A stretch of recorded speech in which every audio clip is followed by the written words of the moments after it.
Hello everyone. तो हम लोग कर रहे हैं कोऑर्डिनेशन कंपाउंड जेई एडवांस का पीवाईक्यू। अब हम लोग आ गए हैं क्वेश्चन नंबर 8 में। 2008 का क्वेश्चन है ये। इसमें बोला है इन दोनों का अगर ये दोनों डाईमैग्नेटिक है the hybridization of nickel in these complexes respectively are. तो इसमें हाइब्रिडाइजेशन क्या होगा, चलिए मैं ऑप्शन भी दिखा देता हूँ क्योंकि ये कोऑर्डिनेशन नंबर 4 है। तो कोऑर्डिनेशन नंबर 4 का दो ही ऑप्शंस होते हैं अपने पास, DsP2 या sp3। ये होता था टेट्राहेड्रल, ये होता था स्क्वायर प्लेनर। ठीक है, तो इसको इनर ऑर्बिटल कॉम्प्लेक्स बोलते हैं, इसको आउटर ऑर्बिटल। अब यहाँ पे देखना है कि NiCO4, देखिए कार्बन मोनोऑक्साइड एक कंपाउंड कैपिटल O है, इसको कोबाल्ट नहीं मानना है। कैपिटल C और कैपिटल O मतलब एलिमेंट। कोबाल्ट होता तो स्मॉल O होता। और वैसे भी लिगैंड मेटल नहीं हो सकता, लिगैंड जनरली नॉन मेटल या अनायन होता है जो इलेक्ट्रॉन दे पाए। तो CO4 जो होता है वो यहाँ पे ज़ीरो ऑक्सीडेशन स्टेट हो जाएगा। तो निकल का ऑक्सीडेशन स्टेट क्या है? ज़ीरो, क्योंकि स्फीयर के ऊपर तो कोई चार्ज दिख नहीं रहा है। तो निकल का अगर X माने, कार्बन मोनोऑक्साइड का तो 0 × 4 इक्वल टू कोई भी चार्ज नहीं है। तो निकल जो है अपने न्यूट्रल स्टेट में है यहाँ पे। ठीक है, अब हम लोग को पता है जो निकल साहब है उनका एटॉमिक नंबर 28, S2D8। इनमें कोई चेंज होगा क्या? कुछ चेंजेस नहीं होगा। और कार्बन मोनोऑक्साइड जो होता है वो एक स्ट्रॉन्ग फील्ड लिगैंड होता है। स्ट्रॉन्ग फील्ड लिगैंड क्या करता है? पेयरिंग करने पे मजबूर करता है। ठीक है, अब ये पेयरिंग करने पे मजबूर करता है तो सबको लगेगा कि सर D8 अपने आप को कन्वर्ट कर लेगा। वेरी इंपॉर्टेंट क्वेश्चन, क्योंकि ये बार बार पूछा गया जेई में। ऐसा लगता है ना कि ये यहाँ से चल जाएगा यहाँ पे, लेकिन ऐसा नहीं होता है।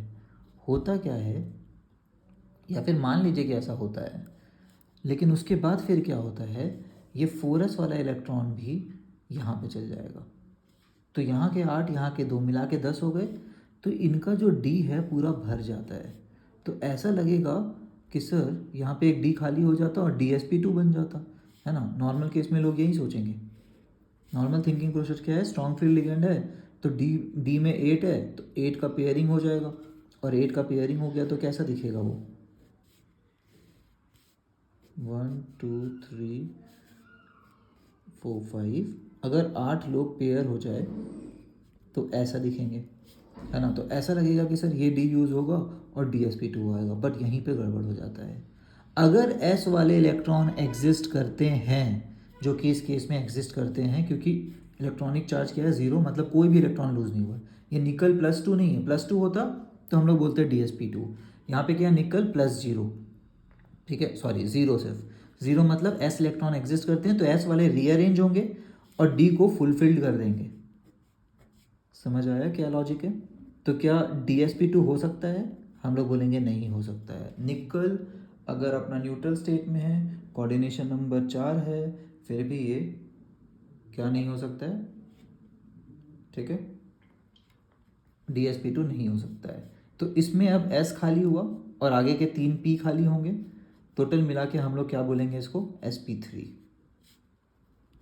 इंटरेस्टिंग क्वेश्चन है ना। नहीं तो ऐसा लगता है लोगों को देख के ही कि स्ट्रॉन्ग फील्ड लिगेंड है, अरे D8 है, अरे ये तो एक खाली हो जाएगा, 8 लोग 4 बॉक्स में अट जाएंगे, एक खाली है DsP2। यहीं पे गड़बड़ हो जाता है। तो DsP2 इसका आंसर नहीं है फर्स्ट वाले का, तो ये ऑप्शन गया, ये ऑप्शन गया। अब सेकंड वाले को देखते हैं। ए भी स्ट्रॉन्ग फील्ड लिगेंड होता है, साइनाइड भी, लेकिन इस बार निकल अगर चार्ज देखेंगे X 4 × -1 है ना, सेकेंड कंपाउंड = -2 टोटल चार्ज दिया हुआ है स्फीयर के ऊपर। तो x क्या हो गया?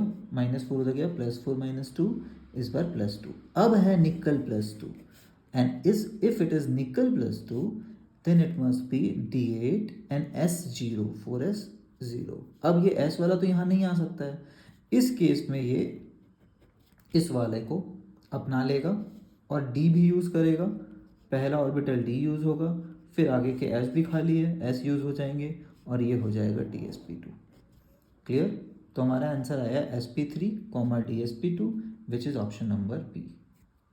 ठीक है, तो इसको टिक मार के रखना है। एक इम्पॉर्टेंट क्वेश्चन है, एनसीईआरटी लेवल से ये क्वेश्चन नहीं कर सकते हैं। Okay, I hope it helps bye everybody. Thanks for watching.